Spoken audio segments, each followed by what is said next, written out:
Well, hello, folks, and welcome to another live broadcast. And I'm Elwin, and I'm going to be your host this evening.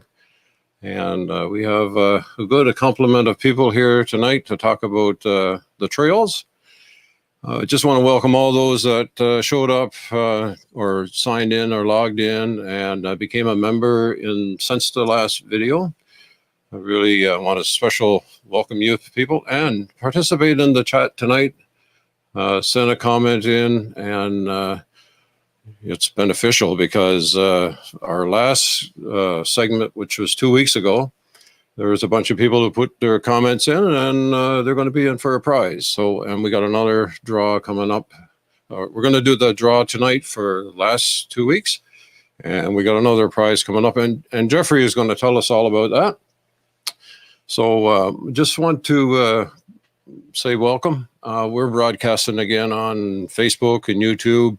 And if you're watching this in the replay, still send a comment in and ask a question and participate tonight.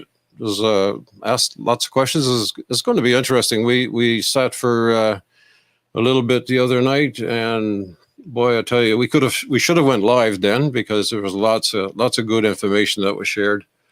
And likewise, tonight it's going to be the same thing. We have reps from the Newfoundland Trailway, the Canadian Trails Federation, Labrador Winter Trails, and our Snowmobile Federation across the island here. So what I'll do first is I'll bring on the guys, the team from Ride the Rock. And we'll have a little short conversation. We'll do our ad or our placement then. And then when I bring the guys on, somewheres along the way, we'll do the draw. And there's one thing you're going to notice that most of us go to the same barber once we get all on here. And you'll pick out the ones that are younger because, they got some nice looking hair. So, Hi guys, Jeffrey here, Ride the Rock Adventures. There you go. That's the four ladios there, or three ladios. Hi, everybody. So where do you guys, what do you do this week? What are you up to? Or the last couple of weeks, what were you up to? No, I wouldn't up there very much. We got one guy who works and we got two guys who work, right? Jeffrey, do you work, Jeffrey? I'm not sure, but anyway. I'm not gonna comment on that. All of a sudden I became speechless. Oh, there you go. And two of us are enjoying all the money, the fruits of the labor that the guys are putting in for their pension. So we're getting some benefit. So you two, you better keep working. Yeah, right. Yeah. So we're going to have a good night tonight. Yes. We got some great guests on tonight here from the different trail organizations. It's going to be awesome. Yes. And it's only going to be awesome if our members put in those plugs, put in those questions, put in those comments, and get on the ball, guys, because I know you got questions, and I know you got answers that you think is correct, but these are the gentlemen that can correct those, because I thought a lot of things too about the trail and who was allowed on and whatnot and all kinds of different things, but these guys got all the answers, or hopefully they do anyhow. So you put the questions up. We do have a couple gentlemen there that's willing to take a bunch of questions, and we'll go from there for sure. I think it's going to be good. Yeah. So here we got our first little thing that's going to happen here. So I blacked them guys out for 1 second, and we have.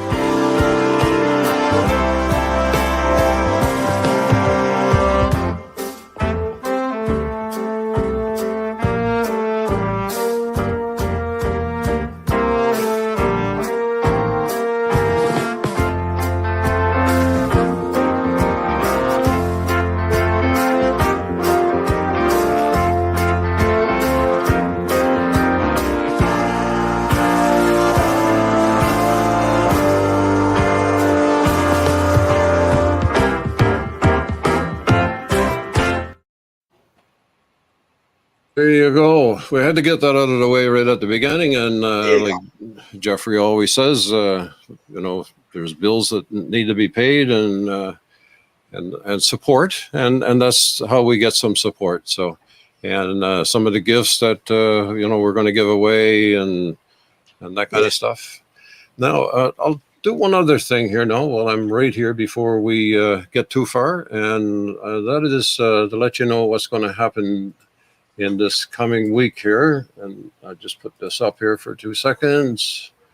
Get rid of that. All right. So I don't know. Can you guys see that? I'm way in the back. Oh, man. Let me just see if I can pull that over a little bit. There we go. And what I'll do is I'll take me off the screen because you can hear me anyway. And so on April the 14th, I call it Kane's Quest, and I know we were talking to Eldon the other day from Labrador, and he's right into Kane's Quest, but it's an island style.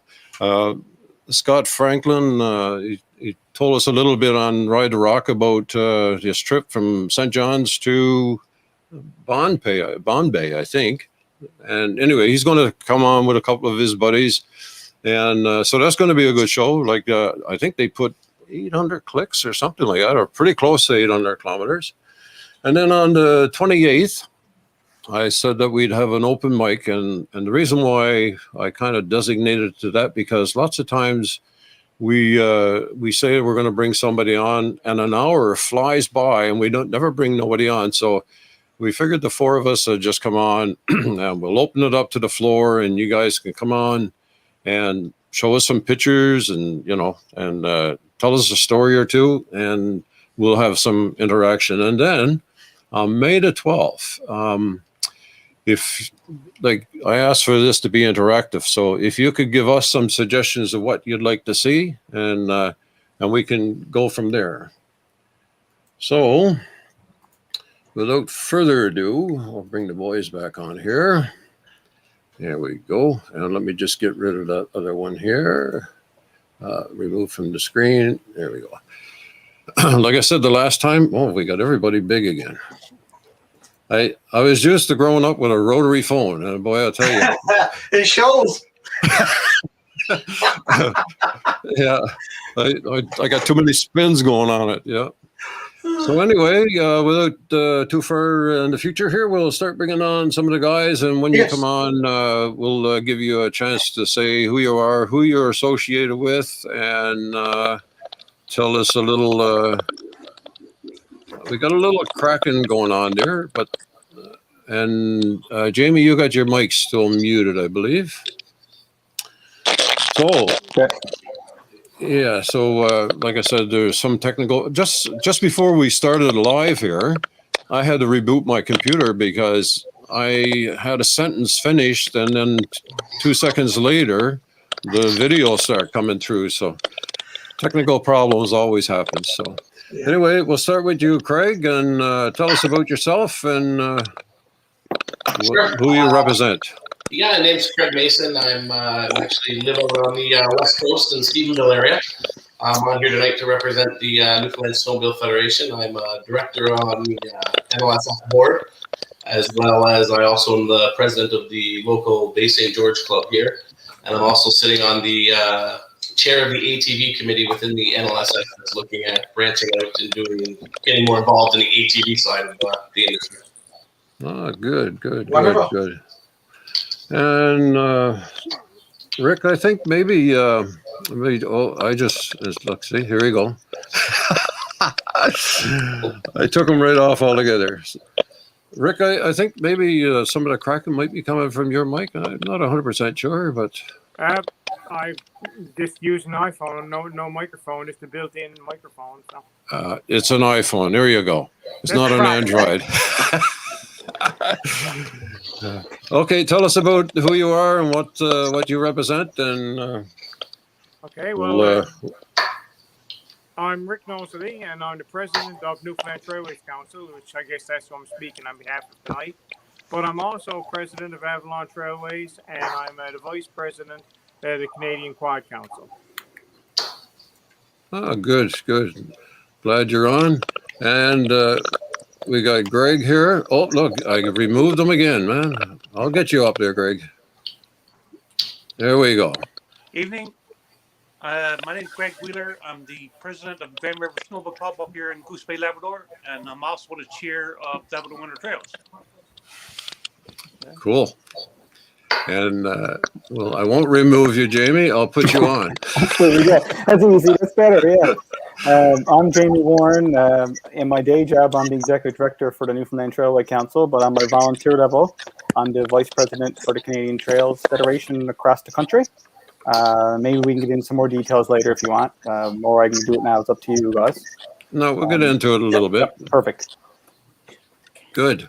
Okay, Ellen, before we go any further, I'd just like to say to our members that are watching, try to keep your questions a little bit short, because if they're relevant questions, we like to display them on the screen. And there's a couple of questions, comments that's on the side there now, and they're really, really long. So we won't be able to actually display them live on the screen because of the. I've never done it, but there's a lot of text, and you won't see. I'll just show you. I'll just show you what it's like, and is this? Yeah. So by the time we reads all that, the show will be over. Yeah. But right. So try to keep your questions direct, to the point, and a little shorter if at all possible. And but like these two that are there right now, what we'll do is we'll certainly get you answers for it, and we'll make sure that it's addressed. Yes. But if you could shorten them up a little bit and send them in again, that's fine too, right? Yes. Yeah. So with all the different organizations here, like I said, it's these are the folks that makes it possible for us to be able to get on a snowmobile or a ATV or a UTV and go up in the country and enjoy the country. And they put in a lot of effort to make sure that we enjoy what we do. And so first of all, I got to thank every one of you for the task that you guys do and the leadership that you're showing in your organization. So kudos for you. Now let's open it up a little bit about how this past season went. I don't know when your season start or cut off, but could you give us some idea about successes that you had in this last year, let's say? And we'll start with Craig, if you mind, if you want to go on that. Sure. We don't really have a set season, obviously, because it's all our grooming and everything is going to depend on our snow conditions and our temperatures and our weather. This year, obviously, we did start a little bit late, doing as that there wasn't much snow across the island until the early part of February. We did end our season on Monday due to the warming temperatures that we have forecast for the next 2 weeks, and the fact that a lot of our trails, the brooks and some of the streams and the creeks have opened up, and it's just basically a safety concern for a lot of people. And so basically our season is usually just runs from whenever it starts snowing and it's safe to get the groomers out to usually, around this time, maybe the first week of April, around Easter or something like that, if weather conditions warrant, right? Right on. Yeah, Craig, this year is a different year too, right? This is not really a normal winter for us. No, it hasn't been a normal winter for us at all. We did put in, across the whole island, we put in 4,000 hours of grooming on our trails this winter. Okay. Yeah. Our average over a couple of years span is about 4,500. That's our average. So we're about 500 hours below average this year. And that's not bad considering how we did start, in February, when some years we started in December, other years we started in January. Yeah. Oh, good. Good. Craig, how many clubs are there? Do you know that off the top of your head? Well, I shouldn't say off the top of your head because I always get that off. There's nothing on top of my head. So how many clubs are represented? Honestly, I'm not 100% sure, but I think we're up around 17 or something like that across. Oh, okay. And somewhere around so every club has a president and an executive and a group of volunteers that help out in that particular area, correct? That's correct. Some clubs, obviously, like any organization, are a little bit stronger and bigger than others, but all our clubs are volunteer-based, and we do try to have a full executive in there and a groomer coordinator, and the only paid positions really in our local organizations would be our groomer operators, who are paid. We do have volunteer operators, but we try to have a paid operator in every club as well. We do have about 3,500 kilometers of groomed trail across the island. About 800 of that kilometers is the rail bed. So the rail bed is a portion of our trails, but there is still another 2,600 kilometers outside of that are all LTO trails that we groom on a regular basis throughout the season. Okay. So, Craig, could you just tell me what I know what the answer is, but only recently. But LTO stands for. An LTO is a trail that we're allowed to. We're allowed to use it for a for a specific amount of time. Right. Like the trailway, we're allowed to groom it from I think it's December till April or something like that, where we have to apply and get government approval and everything to be on those trails. Okay. Yeah.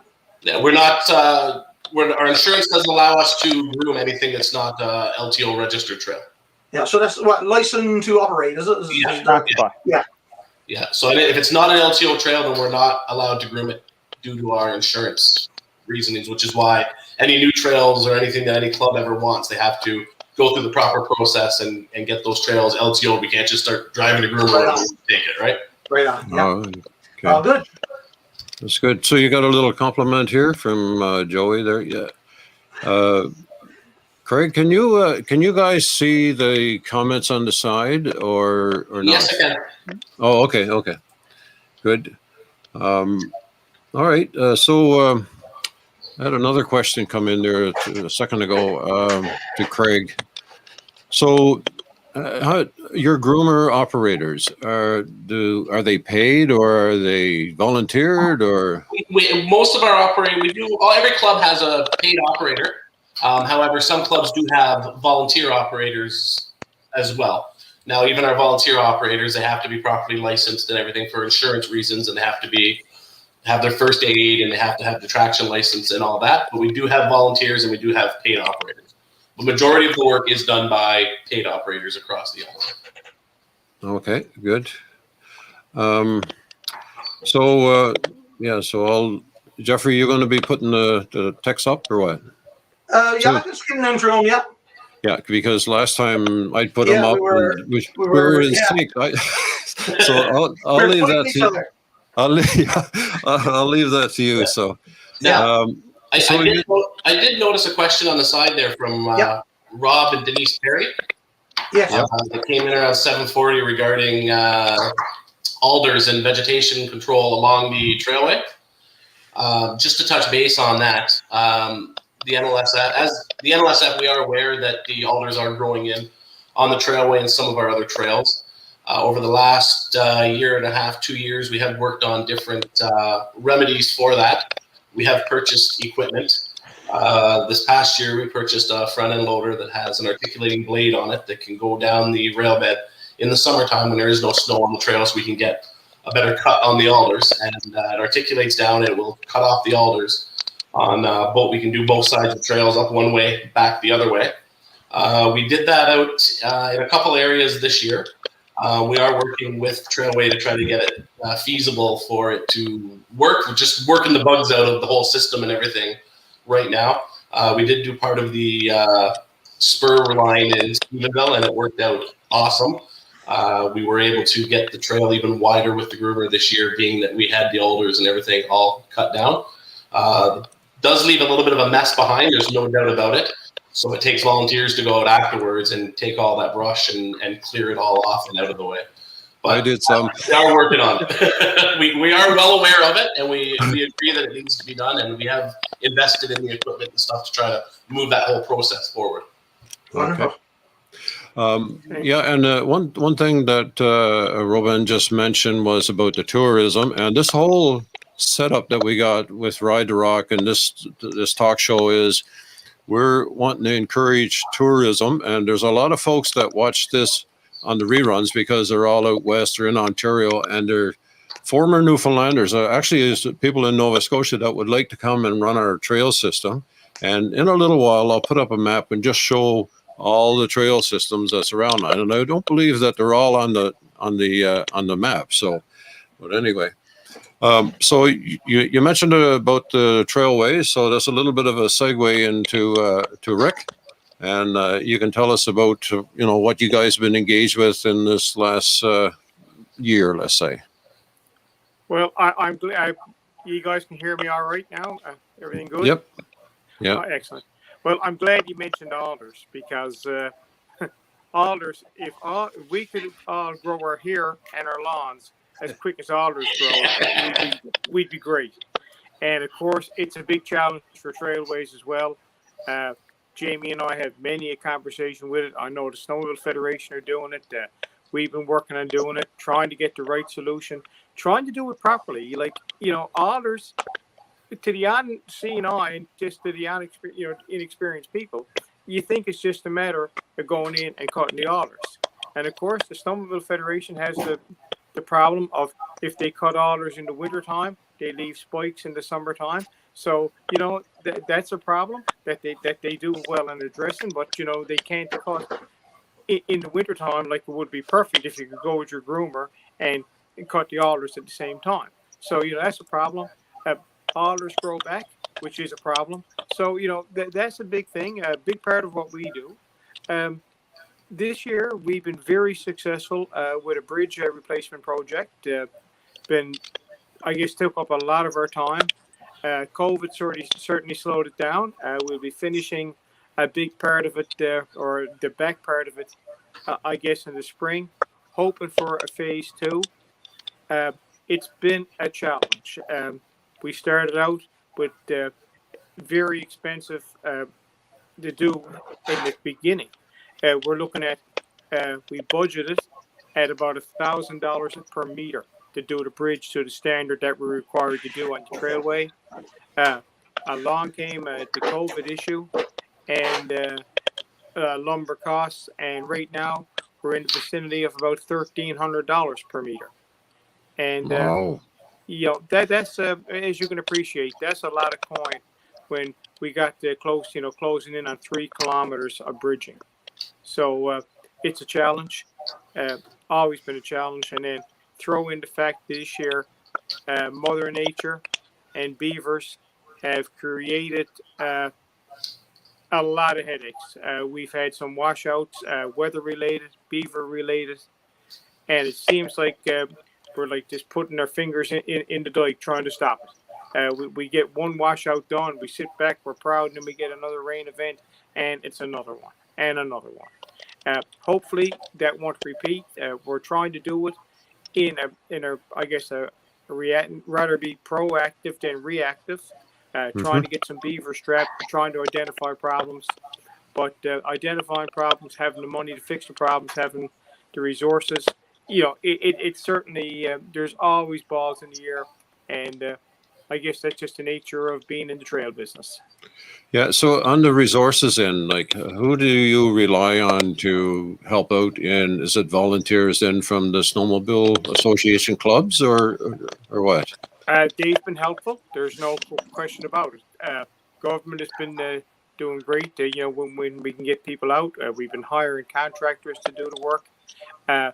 When we're doing our bridges, it's paid contractors as per the project.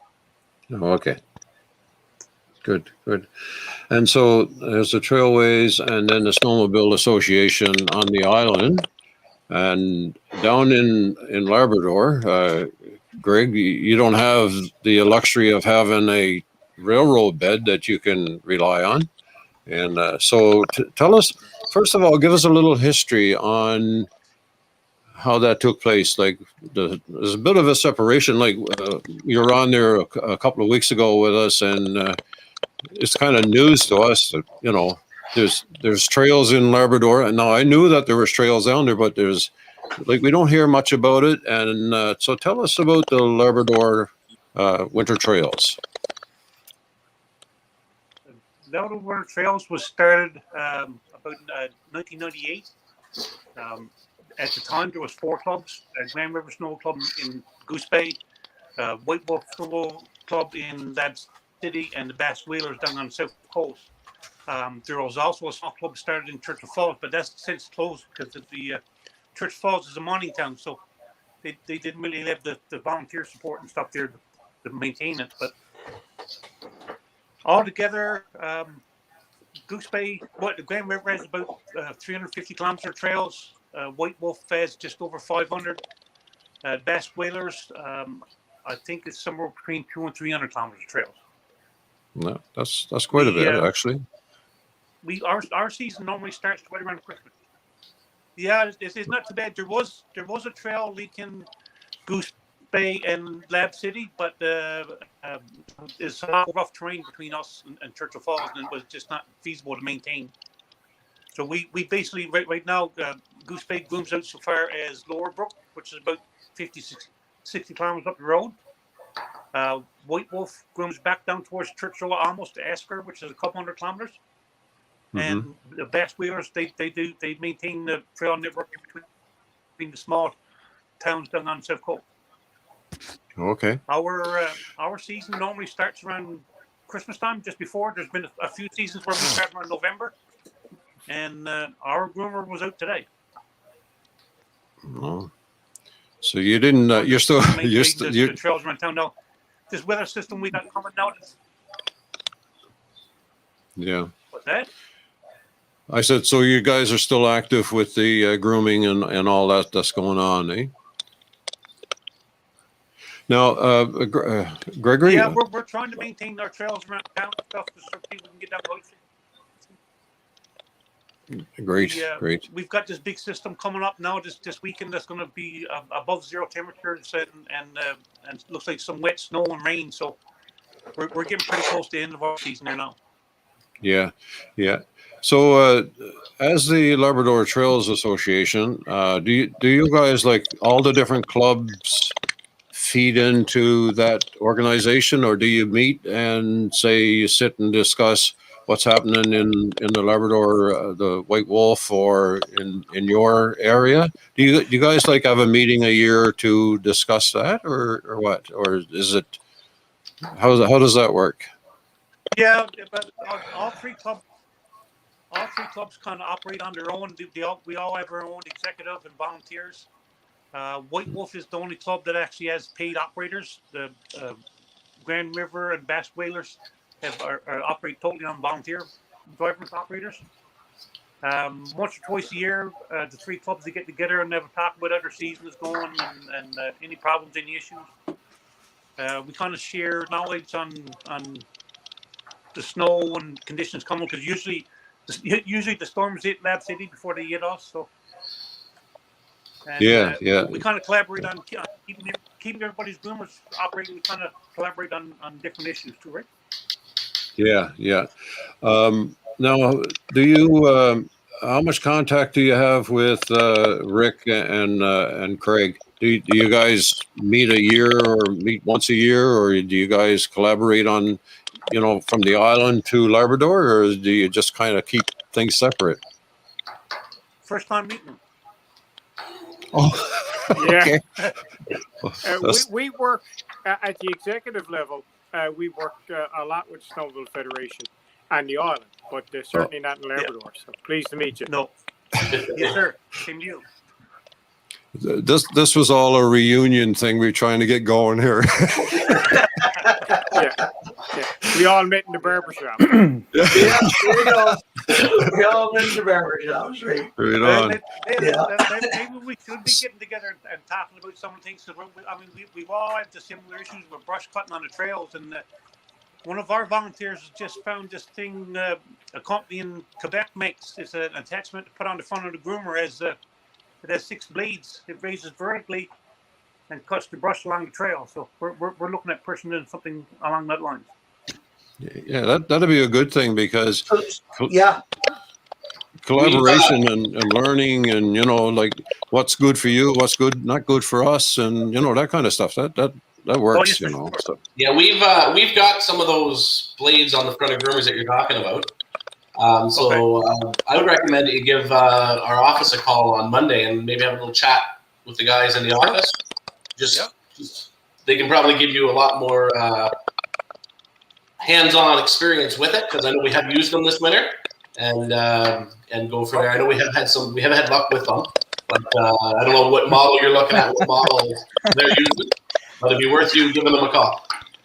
Yeah, good. So Yeah, so I think it's a good time for Jamie to jump in here now, because we could lose you in a minute. We get too deep in conversation. And as I discovered Monday, Jamie is one that I'm going to be sort of leaning to, because he's more into the summer side-by-side thing, with the trails. So as most know, that I don't snowmobile, although I promote it quite a bit and promote our province, not only in summer but winter as well. And so I'm going to cut Elvin off here now and give Jamie the floor. There you go. Yeah. Well, I have two roles, because I'm the executive director with Newfoundland Trailway Council, so I work directly with Rick, as well as on the national level with the Canadian Trails Federation, which a lot of people probably haven't heard of. Correct. The National Trails Federation is a representative from each province, and we sit and we talk about issues, concerns, funding proposals. We've been successful a number of years ago and had a $25 million project approved right across the country.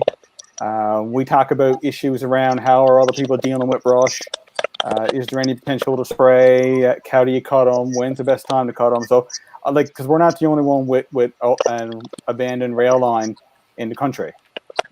And We're we all have.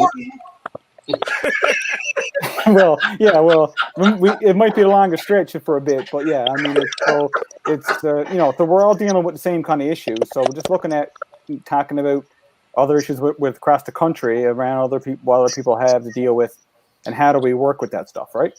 Yes. We don't do much work on the trailway in the wintertime, because the Snowmobile Federation does their work in the winter, and we usually do a lot more work in the summer. The Canadian Trails Federation is a group for all trails, whether it's footpaths, horseback riding, motorcycle, ATV, UTV, skidoo, you name it. If it's a trail, then we're trying to encourage people to make better use of it and get out and enjoy it. We don't have a motorized agenda or a non-motorized agenda. It comes across the board at all levels. So, Jamie, do you see, you're on the executives? Do you guys have a meeting once a year with across Canada and discuss what's happening in Ontario or BC or Nova Scotia? Usually it's through board meetings. Okay. We did get together for a while, but haven't got together in the last couple of years.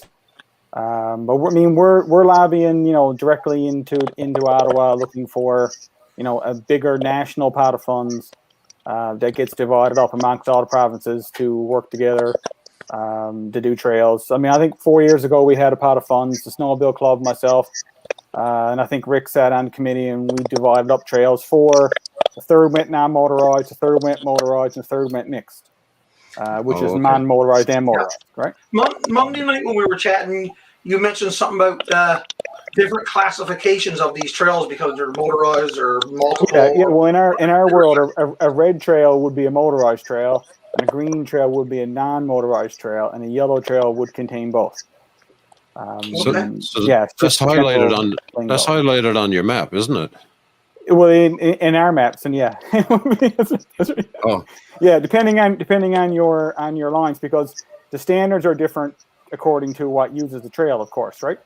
Yeah. A trail like the East Coast Trail or a trail in your local town doesn't need to be built to the same standard that the trailway would be, given there's motorized equipment, there's motorized use on it.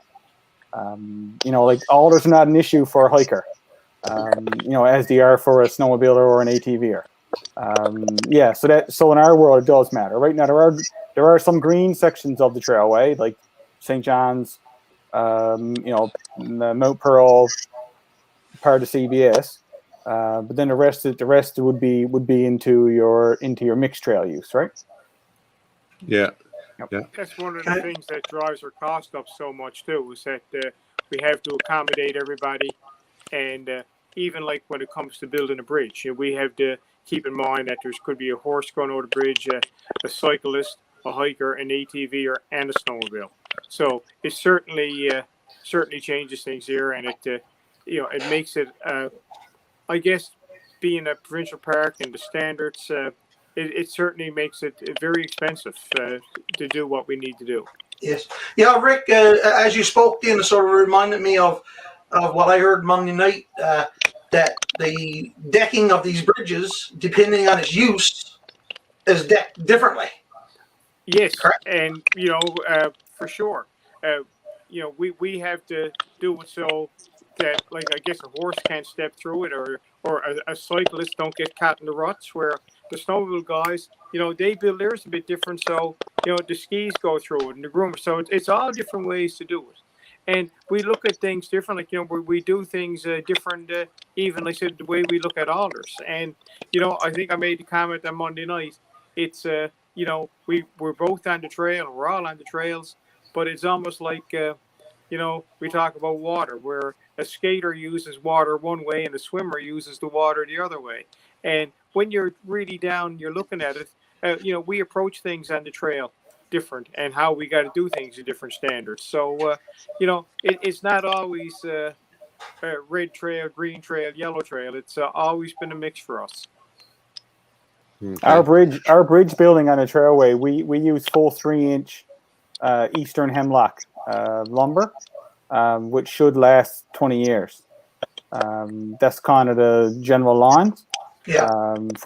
For use and abuse amongst all, because eventually it's going to derot and chip away and all that kind of stuff. But that's what we're using at the moment, and that's come from engineers and from the province to give us the maximum lifespan for the money we're going to invest. And it also creates a problem with us. We talk about getting volunteers to help, and I can tell you, there's some fantastic groups around, and great people who want to get out and build trails and hands-on and do it. And it makes it hard for us to say yes. We don't own it. You need to have a permit, and it also got to be done to a standard. And that's what gets expensive. We got liability issues, and it's hard when somebody calls you and they're excited. They want to get out and they want to, everybody loves the trailway, and they want to get out and do their own little thing, and always good natured and well intentioned. And sometimes we're looking like a bit of a jerk because we got to say, boys, you can't do it. And it is unfortunate. But unfortunately it is the way that the trail stuff goes with us. Yeah. So it's like everything you do with government, better get forgiveness than permission, is it? Yeah. Well, I hear a lot of stories that a lot of trails are getting done, and when they start pointing fingers, I'm hearing the answer, oh, the trail fairies built it. The trail fairies must have went in last night and put that in. And God love them. I wish we could have more of them.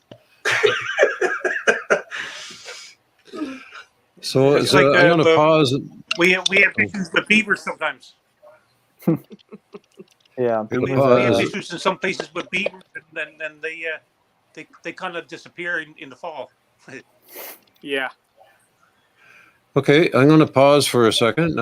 We just some Facebook user talked about the noise that's happening, and yeah, we know about it. It's just that there's a technical difficulty, so we'll try to rectify that. But while we're trying to work on our mics here, I'm going to we'll do our draw. This is our next draw that's coming up, Jeffrey? Yeah. Now, not everything that's on that poster. Oh, I thought we get the excavator and all. Yes, there you go. Actually, this little excavator, the gentleman, the company Kinpar, based out of Grand Falls, he got these little items as remote controls, and it actually digs and dumps dirt and the full thing, the full kit and caboodle that a real one would do. This thing does is just unreal. So whoever comments on the bottom of this video today, we got a list here already, certainly. We'll go in for a draw of one of those gas cans there, those flat ones that you mount on your bike. So we got one of those donated. So the person that, or anyone that puts a comment under this video here tonight will be drawn on our next show, and we'll win one of those gas cans. But tonight we're getting ready to do a draw here now for a snow bungee. And I didn't know what a snow bungee was until recently I got involved with the started riding the Rock Adventures, and someone was talking about a snow bungee. I said, what in the world is a snow bungee, right? So we got a snow bungee we're going to give away tonight. And Elvin got the spinning wheel up there with everyone's name on there. So without any further ado, Elvin, give her a go. I'll try to not do what I did the last time. And we'll see if we can get that full screen here. And let's see here.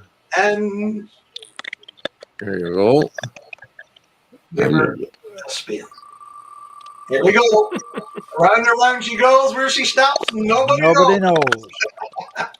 And the winner is... Oh, Jeff Thomas, it looks like. There you go, Jeff Thomas. Congratulations. You're the winner of that snow bungee. I hope it's an item that you'll never, ever, ever need to use. There you go. Congratulations, Jeff. Get in contact with Ride Rock Adventures or Elwyn or Everett or Carol, and we'll make arrangements that you can get that snow bungee. So congratulations. Right on. Perfect. Now, I didn't mean to interrupt your stuff, but I just wanted to give you a pause. Did anybody mute their mic to see if we could get rid of that little cracking that's going on? Okay, let me mute mine here first. 3, 2, 1, mute. Oh, it's beautiful. Yeah. Nice and quiet. Perfect. Greg turned his off too. Oh, Oh, Greg's is still off. yeah. Oh, Greg's is on. Anyway, let's work at that for a little bit. Yeah. So on Monday night there, we had a little bit of discussion on, and we've seen some comments already about UTVs and ATVs and on the snowmobile trails, and and Rick, I believe you mentioned about the respect part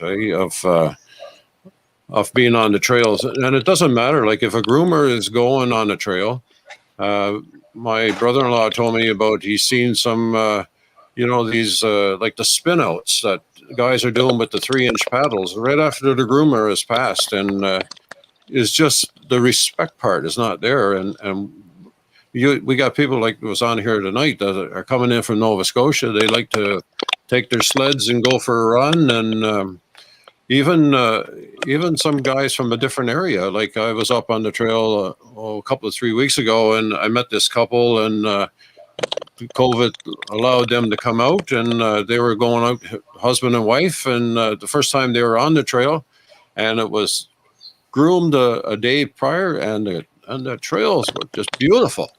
So they want to have a good experience. There's people I know out west that want to come and go and drive across the island, and probably go down to Labrador too, and try to do some of the ATV things. But I know in Labrador it's hard to do the trails. But Rick or Greg, you were talking about working on a trail system down there or a place that they can go on an ATV for the day or whatever, right? So this whole thing, now, Rick, I'm going to come back to you a little bit, and I'd like for you to just talk about that a little bit. You want me to talk about that now? Absolutely. Oh, perfect. I didn't know it was you, me or Greg. Yeah, guys, like one of the things that the other hat that I wear as president of Avalon Trailways, I'm an ATV, I guess a safety advocate, very big fan of ATVs, and being here in the Avalon, I'm an avid ATVer, although I do own snowmobiles as well. And, we talk all the time about respect. And like this respect, it goes over. Like, you got to have respect for your neighbors and respect for your neighborhood when you're on these machines. And when I'm hearing stories about out on the West Coast and, people putting in so many volunteer hours and paid hours to groom a trail, and somebody comes on it like with a machine with a 3-inch paddle or a side-by-side or an ATV, it is legal to ride an ATV on the trail in the wintertime. But because it's legal, doesn't mean that it's right. And I think that as user groups, we're all in the same tent, and we got to respect each other, and we got to use a bit of trail common sense, courtesy, and etiquette, not to undo what somebody has just went and done. Because, if it's a trailway and you're allowed to ride on it, well, somebody did put some money into that. Somebody has, put time and effort, and just to get on it, because you're allowed on it, to tear it up, it's ridiculous. And, I use the term a lot of times, social shaming. If you can't give them a ticket, take your picture, put your picture up somewhere, or talk to them. Nobody wants to be rolling around fighting on the railbed, but you certainly got to have the chat. And in this world, we all know we're dealing with it all the time with motorized equipment.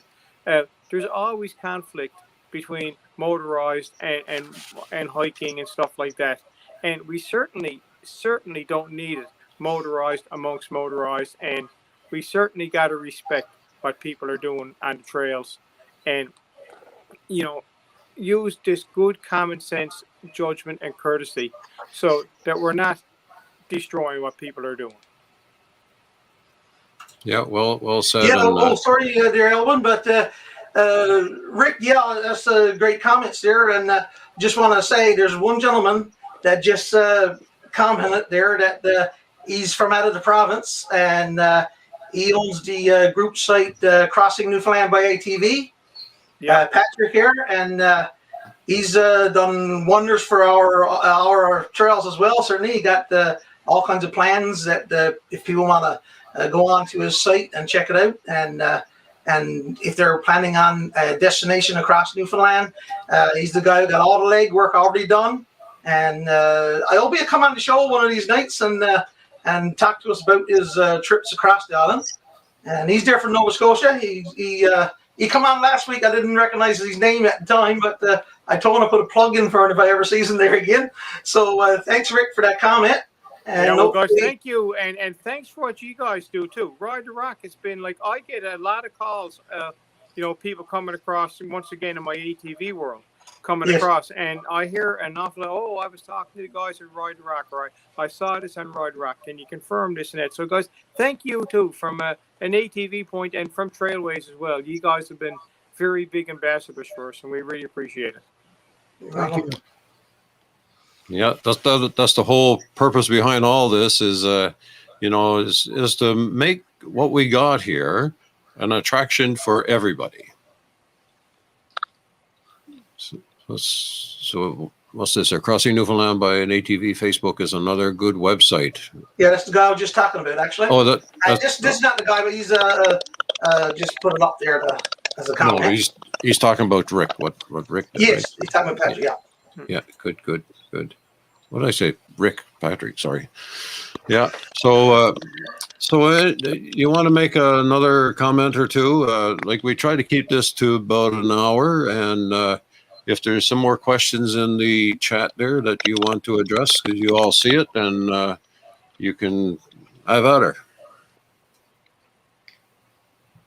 I see Derek Murphy asked a question around Howley. I don't know if Rick may have seen it or maybe you can see it in his chat about whether or not Howley's going to get repaired. Yeah, well, we are going to get there this spring or fall or summer, I should say. As soon as the season starts, that is on our list to fix that bridge, because we've pretty much done the bridges from Portabass to Cornerbrook. There's only a couple of small ones left in that neck of the woods. So yeah, hopefully we'll be in Howley to get Howley straightened out like the rest of them this coming spring. Wonderful. And Howley is a great spot in that area for side-by-siders for sure. The sandy beaches. And the old lift bridge is pretty cool. Yeah. It's really, really nice area. That lift bridge was operational up to a few years ago, and it's pretty incredible for the engineering. And we used to stop there. I went across the island there on my side-by-side there last year, and picked a great day to do that run. It was the middle of that big hurricane, but we had fun, and it was awful nice to roll in and see Howley, I can tell you that. Right now? Yes. Oh, Craig, I was going to ask you, that new trail you guys put across from the rail bed over to, I'll say, the old Trans-Canada. Is that current, when the snow melts now, will that be currently available for side-by-side? You're talking about, I guess... Marianne Bog, is it? What are Marianne's Bog? Yeah, you're talking about Wheeler's Run that comes off Colebrook Road and connects to the rail bed? I think so, yes. Off of Colebrook Road, Wheeler's Run is accessible by ATV or UTV. Okay, yeah. It's not a smooth ride. No. But you're not going to get stuck. Okay. Like there's no winching or anything needed. You can definitely drive it, and you can hook on to the rail bed. It's just where it veers off at the one point for snowmobiling. You would just go straight, and that would hook you on down the road and on to the rail bed. But yes, you can get from Colbrook Road down Wheeler's Run straight down to the rail bed. Wonderful, yeah. See, we are off road side by side, and ATVing, so we don't want pavement, right? Oh, no, Exactly right. definitely not. One thing the NLSF is doing, I would say 90% of the clubs anyway, and we discussed this at our past 2 AGMs, because once a year we do get together for an AGM with all the clubs. And the one thing that we are doing is we're trying to make all our clubs do any work that they do ATV friendly. So when we're doing bridges now, we're trying to make it not just snowmobile friendly, but that it's ATV friendly. Awesome. The other trail I think that you were talking about might have been Marianne Bog, and that's closer to the Cornbrook side that they put in. That's another yes. That'll be accessible by side-by-side and ATV. Like I said, any new trails that we're putting in, we're trying to make them ATV accessible. Whereas before, if we were putting in a new trail, we'd go in and we would cut out and we'd leave stumps. Now we're trying to take it right down to the ground and get rid of the stumps and de-stump it. I always access for ATVs and UTVs. Yeah, I always promote what I like the analogy that a smooth summer trail or a decent summer trail, let's say, makes a great winter trail, right? Yes. You don't need as much snow to fall. Exactly. The stumps are. It's a difference of 6 inches of snow and 2 feet, is right that you need. I think Jeffrey, you should be driving on where there's snow, so when you do fall out of your ATV or your UTV, it won't hurt so much. Very true. I think that was going to come up somewhere along the way. Well, Jeffrey, and a side note, I'm also a safety instructor, so if you're falling out of your machine, you get in touch with me. Listen, he needs all the help he can get. There's guys like him, keeps guys like me busy. Yeah. Rick, did you see that video where I fell on the bike? No, I never. Yeah, you got to see it. We only had the bike for about 2 weeks, I guess. And I was flying the drone. The wife was driving, certainly. And I took off my seatbelt, basically, which you shouldn't do. Never take your seatbelt off.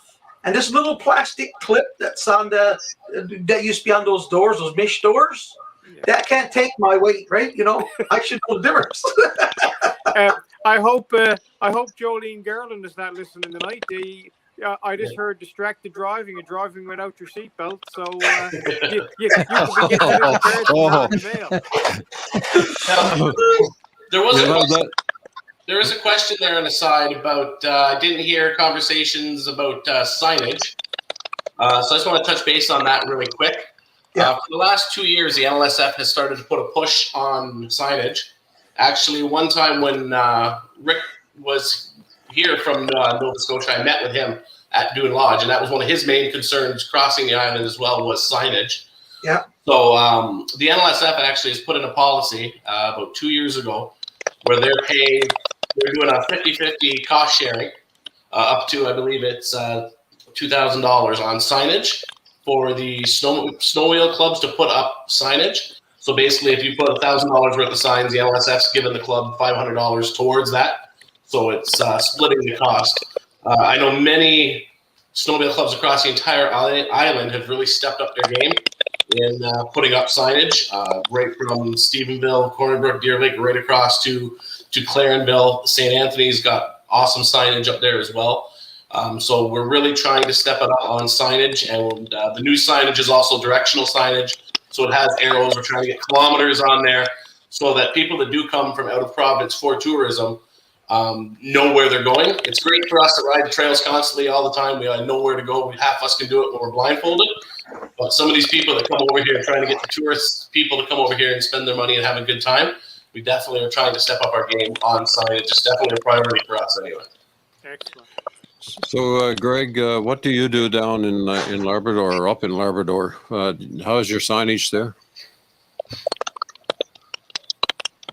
It's not bad. We're starting to get more signage put out now. Like Craig was saying, we're starting to get a lot more people coming in visiting. We've had a couple people up from the island this year, snowmobiling around Goose Bay. Because from Goose Bay, you can hop on the Boom Trail System and go right to the north coast, Hopedale, McCovic. So yeah, we're in the process now of upgrading our signs. All of our trails are marked and signage out. For some reason, I don't know if you guys have the same problem, but for some reason, a lot of the signs walk away. Oh, is that right, eh? So, Jeff, we were in competition again here, then. Yeah, there you go. And you know what? That's the same one I was going to put up. Oh, very good. We haven't had as much problems with signage disappearing as what we did numerous years ago, to be honest with you. It seems that there's a lot more respect from the users nowadays than there was, let's say, 5-10 years ago. I know we can leave, a lot of the clubs, we can leave brand new brooms and axes and everything in our warm-up shelters, and they're still there pretty much 4 or 5 years later until the handle gets broke or something like that. So there seems to be a lot more respect, at least here on the island, when it comes to the signage and the work that the volunteers do and the new warm-up shelters that certain clubs are building across the entire island. So years ago we had those problems, but as of late it hasn't been nearly as bad. There's still obviously a sporadic time where something does go missing or something does go wrong, but all in all, it's been a lot better. So, Craig, I just want you to clarify for me about the warm-up shelters right now on COVID. What's happening there? Is it open now or closed or emergency only? The warm-up shelters are closed to being used. However, they're not locked. They are open for emergency purposes. If for whatever any reason where somebody got caught in a storm or somebody's sled broke down, they were close to a shelter, by all means, they're more than welcome to go in there. The signage on the door basically states that due to COVID that they are closed, but it does also state that they are open for emergency purposes. Like I said, we left them all unlocked for that reason. We didn't want to see anybody who's in a bad situation not be able to find shelter when they need it. So they're closed due to COVID, and that's basically just because we cannot maintain the cleanliness and the hand sanitizer and wiping everything down after people leave and social distancing and all that stuff. There's a reason that they are closed, but like I said, they are open for emergency purposes if somebody needs them. Good.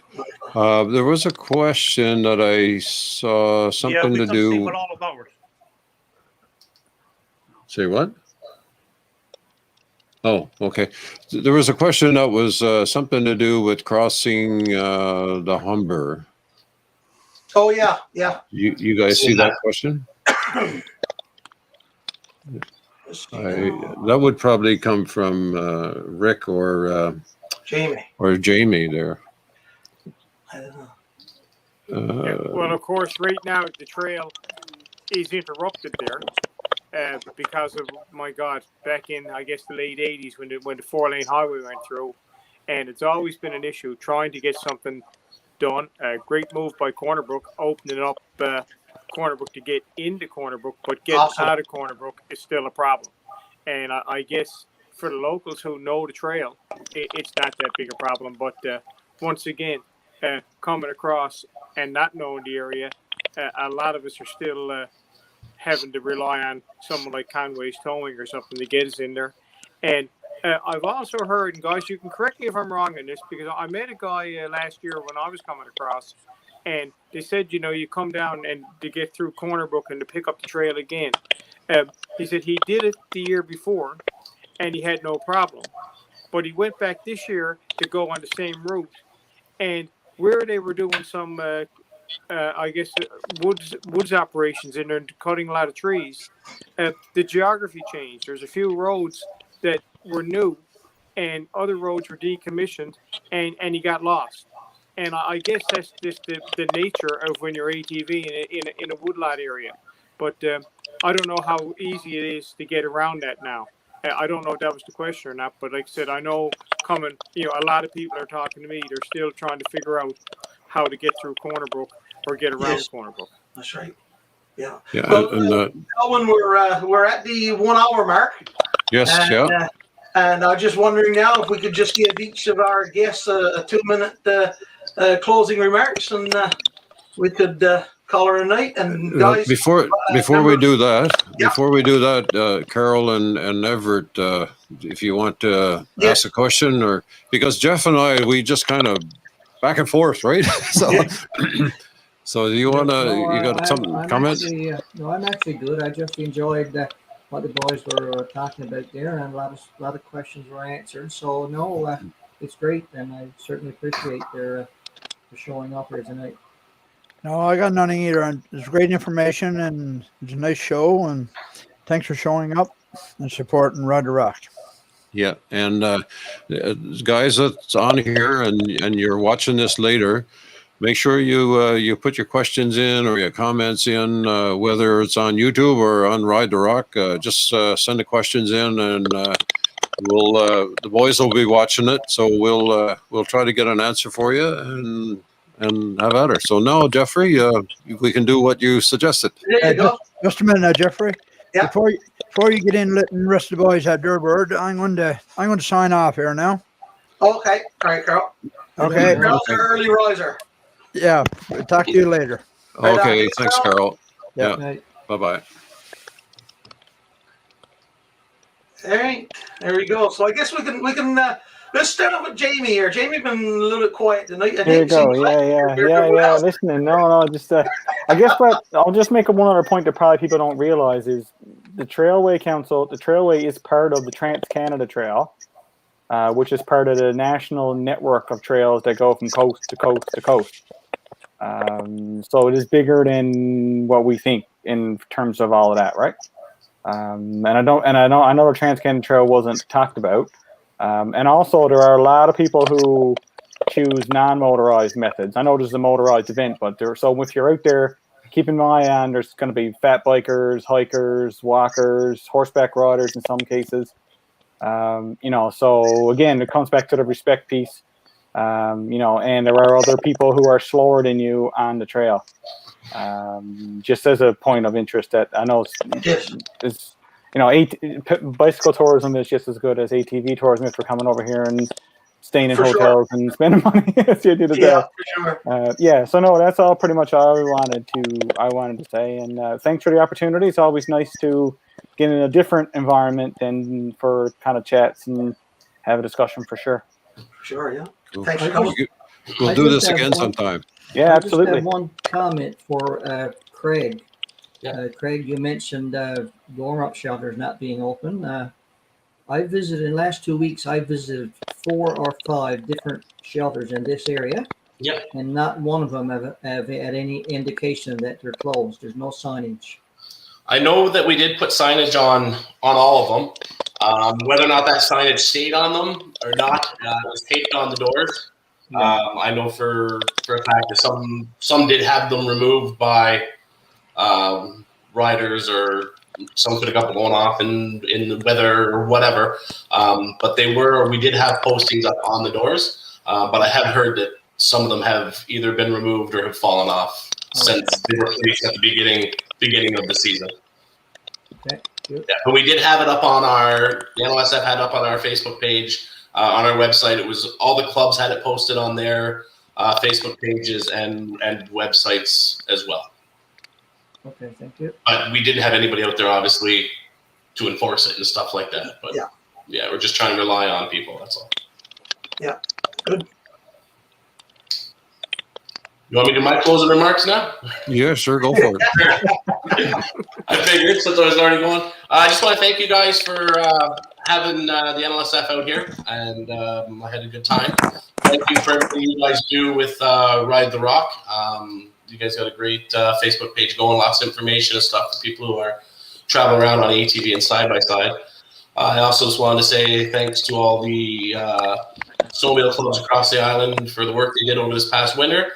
Whether you're an executive or whether you're a member, just a volunteer or a member of the board or whatever you are, thank you for everything that you do. The NLSF wouldn't be what it is today if it wasn't for volunteers. I also like to thank the NLSF office staff for everything that they do. And I'd like to thank everybody who supports the NLSF just by buying a trail pass. We had another record year this year in trail pass sales. We had a record year last year. We beat that this year. We had an even better record year year this year, and we're going to hope to continue to build on that and to keep the infrastructure going, new machinery going, and put a better product on the snow every year as we move forward. So thanks for the opportunity to share that with everybody. Great. Thank you. Okay. Rick. Well, guys, to echo a lot of it, thank you very much. It's a beautiful platform to get on, just have a bit of bantering back and forth and talking and seeing what everybody else is doing. The one thing that we all who are involved, we know it's a big island. There's a lot of trails. There's a lot of stuff being done. And, a lot of people don't see the work that's being done because it is such a big area. And Yes. it is such I guess it's expensive. It's expensive to move forward. Like, the snowmobile guys are spending a lot of money that, we're spending a lot of money, but there's a lot of money needed. There's a lot of stuff got to be done. So, please be patient with us. I think we're all on the same page. We certainly want to make the tourism and make this a better product. Thanks to you guys for getting the word out. Like I said, you have been tremendous ambassadors. Facilitating this tonight has been great. So thanks again. Thanks to everybody what you do, and we loved it. And hopefully we did a good enough job. You get us back again later on. It was fun. There you go. Yeah. Wonderful. Repeat. Yep, we can do that. Sure, no problem. And who's left there now that didn't speak? Great. Greg, Yeah. Well, guys, I want to thank you for the invite. It's good to get the word out about the trails up here in Labrador. Our season, like I said, starts from usually December until the end of March, sometimes in April. I mean, you can still go skiing here right up until the end of April, May, usually.